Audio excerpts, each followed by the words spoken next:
c'est une plateforme all-in-one pour les docteurs.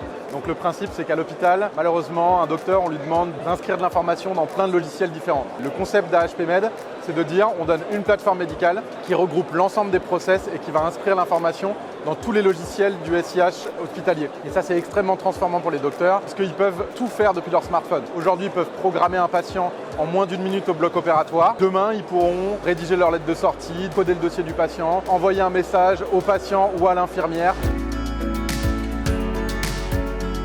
On a une chef de projet qui est en charge du déploiement, des référents sur place, on a les secrétariats qui sont avec nous, on a ce qu'on appelle les patient managers qui sont les interlocuteurs avec le patient et tout ça en fait est positionné sur une équipe de déploiement autour des docteurs.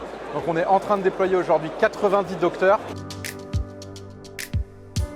Aujourd'hui, la promesse pour nos docteurs, c'était d'arriver à programmer en moins d'1 minute. Donc ça a été quelque chose de difficile à tenir, mais on y est arrivé. Et donc ça, il y a une forte adhésion. L'élément peut-être le plus structurant, le plus important pour un établissement, c'est l'expérience patient. Aujourd'hui, tout est fait devant le patient. Un peu de dictée numérique, on peut lui donner sa date de bloc opératoire. Le chirurgien peut déjà lui dire, je vous opère la semaine prochaine ou dans un mois, à telle date, à telle heure. En plus de ça, c'est du temps réel. Et donc le patient derrière, il va être pris en charge avec les meilleures informations, par les équipes, avec toutes les informations de coordination qui vont bien.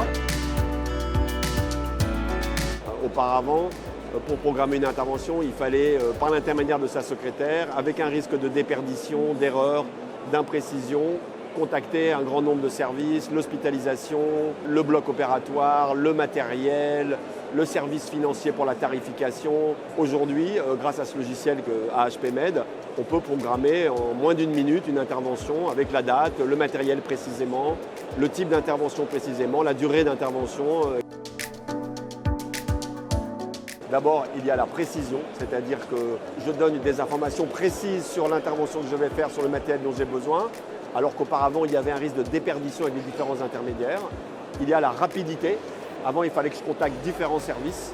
Et il y a aussi l'efficacité, puisque le fait d'avoir cette rapidité, cette précision, fait qu'avec le patient en face de moi, en réalité, le patient est plus en confiance et finalement, plus de patients décident de se faire opérer à la suite de cette consultation. Ça n'a pas été compliqué parce que l'équipe, la start-up et Microsoft ont été très réactives, c'est-à-dire qu'au fur et à mesure que je demandais des modifications ou des améliorations, quasiment jour après jour, semaine après semaine, les modifications ont pu être faites et on a pu comme ça faire avancer le logiciel. D'abord, le patient participe avec moi puisqu'il est devant moi. Je ne suis pas devant un ordinateur mais devant un smartphone. Et je trouve que la relation médecin-malade lorsqu'on a un smartphone dans la main est beaucoup plus sympathique que quand on regarde son écran et qu'on s'éloigne de son patient.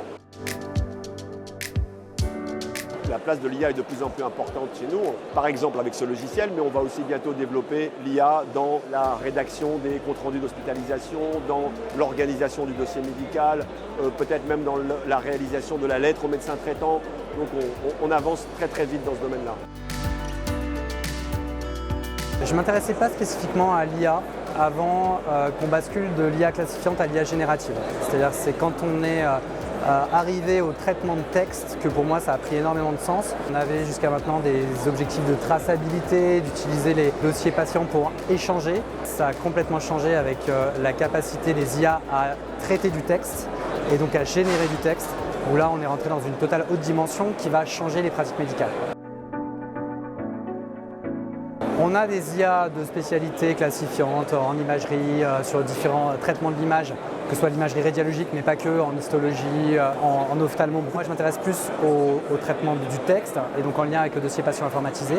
On a mis en place un agent conversationnel pour justement expérimenter, l'objectif étant de tester et d'évaluer en fait, la capacité de ces outils à réellement apporter les services.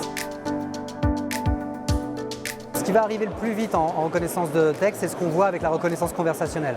Là, on a des outils qui sont déjà disponibles et commercialisables. C'est le fait de je fais ma consultation directement et je ne m'occupe plus de la saisie de l'information. On a questionné 13 500 patients en Europe et en Australie pour avoir le ressenti à la suite d'une consultation. C'est intéressant de montrer que globalement 30% des patients ont vu que leur médecin n'était pas concentré du fait qu'ils étaient rivés sur leur écran et que ça entraînait une frustration. 70% des patients qui ont été questionnés ont dit vu leur médecin dicter devant eux pendant la consultation Et ça, c'est plutôt un impact positif parce que les patients estiment que globalement, ils vont pouvoir repartir avec leur compte rendu plus rapidement et aussi, ils vont pouvoir participer un peu plus à la consultation parce qu'ils vont entendre ce que le médecin va mettre dans le compte rendu. Et donc, ça améliore la relation médecin-patient. Donc aujourd'hui, c'est montré comme quoi la technologie, encore plus avec tout ce que l'IA générative est en train d'apporter, va améliorer la relation médecin-patient. L'IA, je pense que ça fait un peu peur, donc on a des résultats où seulement 30% des 13 000 patients ont répondu qu'ils n'étaient pas très à l'aise avec l'arrivée de l'IA pour la documentation clinique. Alors je pense qu'aujourd'hui il manque un peu de connaissance de ce que l'intelligence artificielle peut faire et vraiment faciliter la vie des médecins dans la documentation clinique.